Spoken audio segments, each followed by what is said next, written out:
सर्दियों में गर्मा गर्म चाय हो और इसके साथ जनाब होममेड घर के बने हुए पकौड़े, तो क्या ही बात है, क्या मज़ा आ जाता है शाम की चाय का। तो चलिए हम बना रहे हैं पकौड़े, वो भी पोटैटो और प्याज के, जो कि बहुत ही मज़ेदार होते हैं। तो मैंने कर ली है तैयारी इंजॉय करने के लिए, और प्याज काट लिए, 2 से 3 प्याज मैंने ली है, हरा धनिया अच्छी तरह से काट लिया है, और थोड़ा सा ऑयल जिसमें मैं फ्राई करूँगी, और साथ ही इसके लिए चटनी या टमाटो केचप के साथ करूँगी।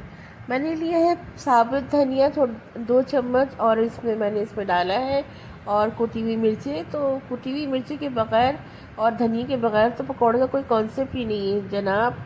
सफ़ेद ज़ीरा मैंने लिया है अच्छा खासा, और अब पोटैटो जो मैंने क्रश करके रखे हुए थे वो इसमें डाल रही हूँ, और प्याज जो मैंने मोटी मोटी सी काटी थी, क्योंकि पकौड़े में प्याज मुंह में आती हुई बड़ी अच्छी लगती है।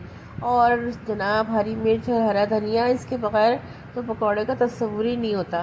तो जनाब ये सब चीज़ें मैं मिक्स कर ली हैं, साथ ही नमक और थोड़ा सा अनार दाना डाल लिया है इसमें। और अब मैं पानी के साथ इसको थोड़ा सा पेस्ट बना रही हूँ, ताकि अच्छी तरह से ये हल हो जाए। और उसको 10 से 15 मिनट मैं इसको रख दूँगी, और ऑयल डाल के अब मैं कर रही हूँ फ्राई पकौड़ों को, क्योंकि हल्की आंच पे थोड़ा सा मैंने पहले से ऑयल गर्म कर लिया था। अब मेरे पकौड़े अच्छी तरह से अंदर से सीख जाएंगे जब एक साइड से, तो उसको मैं उसकी साइड चेंज कर दूँगी। और ये देखिए कितने ज़बरदस्त से पकौड़े तैयार हैं, और मैं इनको रखती जा रही हूँ, क्योंकि एक साथ ही चाय के साथ मैंने सर्व करना है।